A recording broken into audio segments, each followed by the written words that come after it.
اعوذ باللہ من الشیطان الرجیم بسم اللہ الرحمن الرحیم۔ ماہ رمضان المبارک ماہ خداوند عالم ہے اور شریف ترین مہینہ ہے۔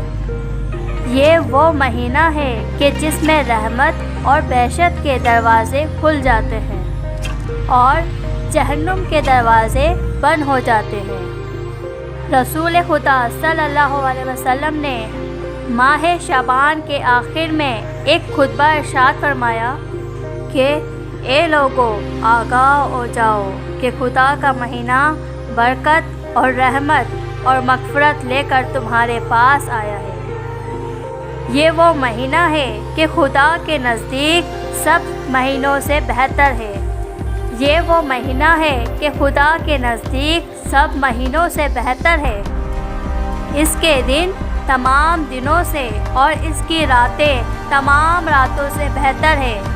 اس مہینے میں تمہارا سانس لینا تسبیح کا ثواب رکھتا ہے، تمہارا سونا عبادت ہے، تمہارے اعمال مقبول ہیں اور تمہاری دعائیں مستجاب ہیں۔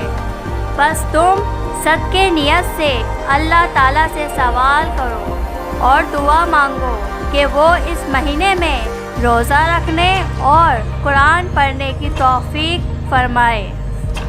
رسول خدا صلی اللہ علیہ وسلم نے ارشاد فرمایا، اے لوگو جو تم میں سے کسی مومن کا اس مہینے میں روزہ کھلوائے گا، اس کو خدائے بزرگ و برتر ایک غلام آزاد کرانے کا ثواب عطا فرمائے گا اور اس کے پچھلے گناہ بخش دیے جائیں گے۔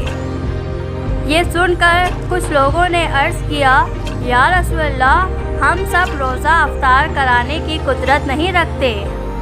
حضرت نے فرمایا کہ اے لوگو آتش جہنم سے پرہیز کرو اور روزہ داروں کا روزہ افطار کراؤ، چاہے وہ آدھے خرمے سے ہو یا ایک گھونٹ پانی ہو۔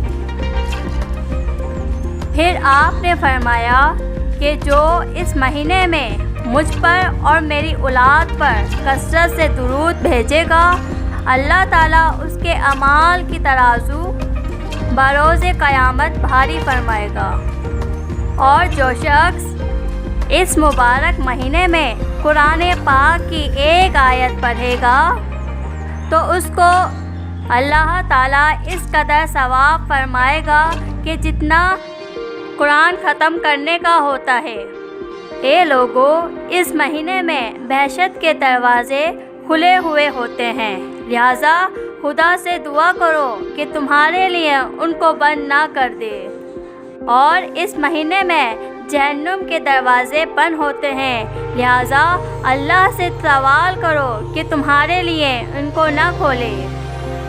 شیخ صدوق کی روایت ہے کہ ماہ رمضان داخل ہوتا تھا تو پیغمبر اکرم صلی اللہ علیہ وسلم تمام اسیروں کو آزاد کر دیتے تھے اور ہر ساحل کو عطا فرما دیا کرتے تھے۔ مؤلف کا بیان ہے کہ ماہ رمضان اللہ تعالیٰ کا مہینہ ہے اور شریف اور عظیم ترین مہینہ ہے۔ اس مہینے میں آسمان اور جنت کے دروازے کھل جاتے ہیں اور جہنم کے دروازے بند کر دیے جاتے ہیں۔ اسی مہینے میں وہ رات بھی ہے کہ جس کی عبادت 1000 مہینے سے بہتر ہے، لہٰذا دھیان رکھو کہ تمہارے شب و روز کس طرح گزر رہے ہیں۔ ایسا نہ ہو کہ رات میں سوتے رہ جاؤ اور دن میں یاد خدا سے غافل رہ جاؤ۔ ایسا نہ ہو کہ ماہ رمضان گزر جائے اور تمہارے گناہ باقی رہ جائیں۔